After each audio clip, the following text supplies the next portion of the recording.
Alberto, buenos días. Hola, ¿qué tal? Buenos días, Jesús. Buenos días a todos los miembros de la mesa. Bueno, en primer lugar, primero, después voy a hacer un comentario siguiendo esta línea que abrió Faustino, pero considero que es muy importante que simplemente les indique lo que está ocurriendo hoy día en la Argentina, porque el presidente actual emitió un decreto de necesidad y urgencia, el decreto 683 diagonal 2018, que con toda una terminología media extraña, eh, eh, autoriza o abre el camino para que las Fuerzas Armadas argentinas participen en eventos de, entre otras cosas, supuestamente de guerra contra el narcotráfico o contra ciertas cuestiones de la seguridad nacional. A eso se le agrega una diferencia. Las Fuerzas Armadas de la Argentina, cuando participaron junto con las fuerzas de seguridad en los años de la dictadura cívico-militar, económico y financiera y eclesiástica, eh, dejaron un saldo de 30.000 desaparecidos. Estamos hablando de 1976, ¿sí? Entonces, convocar, fue como una especie de acuerdo de la democracia que se vivió después de la dictadura, de que las Fuerzas Armadas solamente se ocupan de lo que se llama defender el territorio de un ataque extranjero. Pero hoy día, según el presidente, mediante un decreto, modifica esa ley y abre la posibilidad de que las Fuerzas Armadas, lo estoy leyendo ahora textual el decreto, y en particular de las Fuerzas Armadas para que se constituyan en un instrumento de disuasión real de acuerdo con la percepción de amenazas a los intereses de la nación y sus correspondientes riesgos presentes y futuros. Basta detenerse en esta frase, de acuerdo con la percepción de amenazas. ¿Quién percibe? ¿Una nación percibe? ¿Percibe un gobierno? O percibe un general de las Fuerzas Armadas? ¿O perciben las Fuerzas Armadas? Pero, o sea, lo que trato de indicar que so pretexto de las medidas de seguridad contra el narcotráfico, se abre esta intervención directa de las Fuerzas Armadas argentinas en colaboración con los aparatos de seguridad en los conflictos internos. Incluso dice que este tipo de agresiones no son solo de carácter estatal militar, sino que en ocasiones se manifiestan de otras formas que, sin dejar de tener su origen en el exterior, se desarrollan en nuestro territorio y o tienen efectos en él, afectando intereses que la defensa nacional puede y debe contribuir a preservar. Entonces, como consecuencia de la evolución del entorno de seguridad y defensa, resulta necesario establecer roles y funciones que debe asumir cada una de las instancias que la componen para que contribuyan al eficiente uso de los recursos del Estado Nacional.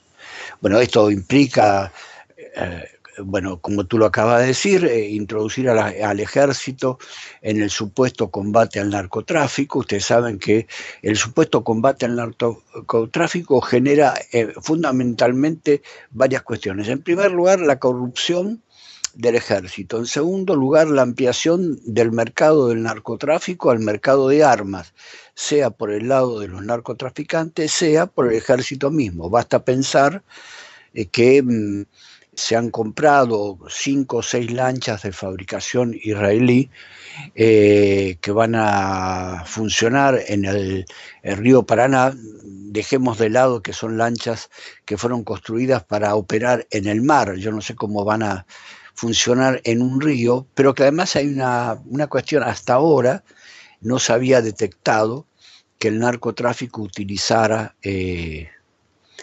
esa vía fluvial para sus negocios.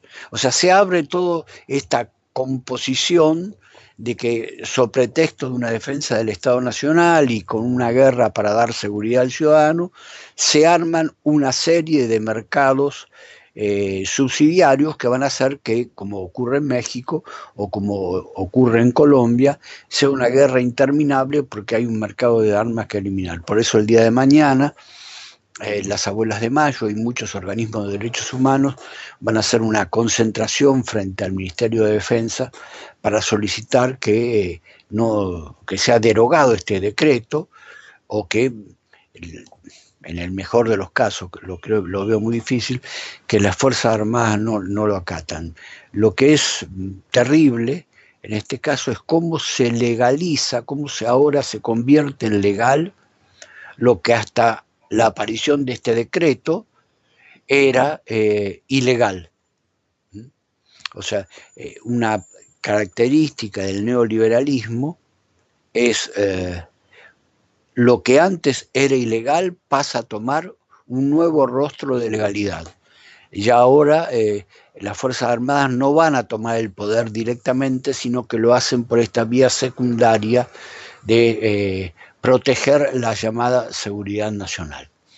Es un hecho muy grave, por lo menos para la Argentina, y hay que ver si hay condiciones, porque en este momento la Argentina, ustedes saben que es el quinto país del mundo con la mayor inflación, está sufriendo una cuestión económica que escapa a mis alcances, pero simplemente el viernes de la semana pasada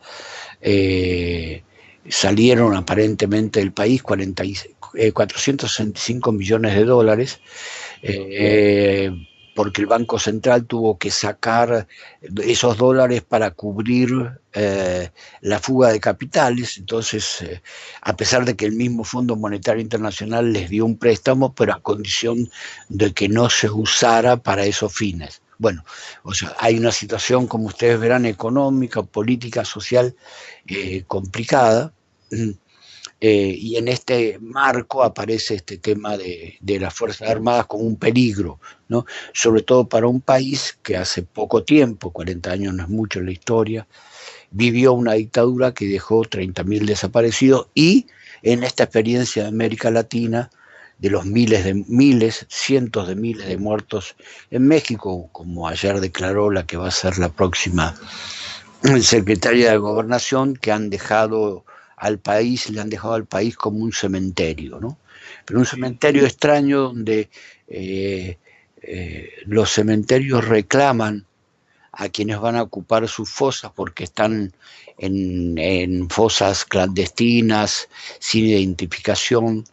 Hay allí, son como tumbas que están a la espera de los cuerpos que en ellas deberían reposar, como uno de los efectos de esta terrible guerra, ¿no?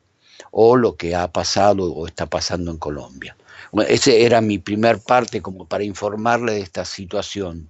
Porque yo quería retomar una cuestión que señalaste en relación del psicoanálisis con la histeria. Creo que desplegando lo que tú planteaste, conviene recordar que una de las cosas que a Freud le ganó la enemistad de la sociedad médica vienesa fue que él tuvo la osadía de presentar un trabajo sobre la histeria masculina, con lo cual las teorías de los griegos, etcétera, etcétera, ya no eran muy sostenibles al respecto. Primera cuestión.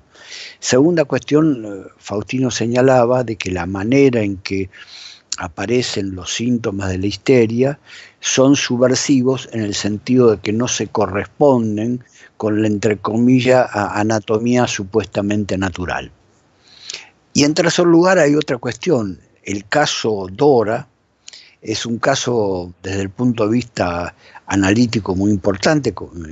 Creo que no es ajeno al sueño de la inyección de Irma, los desarrollos sobre ese caso, pero tiene además que ver con algo. El hermano de Dora era uno de los últimos que sabía leer, porque se lo había enseñado Engels, la letra manuscrita de Marx. Ustedes saben que Carlos Marx, de los varios tomos y volúmenes que constituyen el Capital, me refiero a la edición del siglo XXI, Marx escribió como tal solo uno. El resto es un trabajo de reconstrucción que realizó Engels, Engels era uno de los pocos que conocía, sabía leer la escritura manuscrita de Marx. O sea, les resonará, es algo semejante a lo que ocurre con los seminarios orales de Jacques Lacan, ¿no?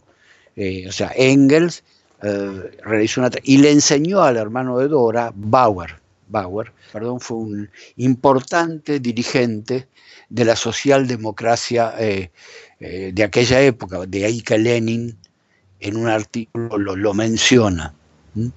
O sea, tenemos esta paradoja que hay muchos psicoanalistas que dicen que el psicoanálisis no tiene nada que ver con la política, como si lo micro no tuviera que ver con lo macro, y en el mismo caso Dora eso está presente, ¿no? Simplemente quería hacer Bauer, sí, es Ida Bauer. Oye, pero también en el caso de Ana O, ¿no? Aunque es un caso todavía preanalítico, pero en el caso de Ana O, también era una mujer que estaba en pelea contra el judaísmo que le habían impuesto en su familia. Sí, estoy de acuerdo con eso. Varias de las mujeres que fueron escuchadas por Freud a la manera de Freud y que le permitieron a él, se puede decir que paradójicamente de dos lugares políticamente incorrectos, de tres lugares políticamente incorrectos, Freud se sirvió para inventar el psicoanálisis. Una fue la cocaína, otra las llamadas histéricas, que le ayudaron, ¿no? Es una histérica la que le descubre el método de la asociación libre diciéndole, déjeme hablar, no me haga tantas preguntas, ¿no? Yo creo y el que tercero fue la interpretación de los sueños. ¿Sí? ¿Qué ibas a decir, Jesús? La semana próxima yo creo que tocaremos más ampliamente el tema de la histeria, para que esté por aquí también el resto de los colaboradores que hoy nos fallaron. Aida tuvo consulta con el médico y tuvo, pues no sabemos qué tuvo, porque ni siquiera se comunicó. Pero ya vamos a despedirnos, mi querido Alberto. Mandamos un saludo. Nos vemos la próxima semana. Nos hablamos la semana próxima. Muchas gracias.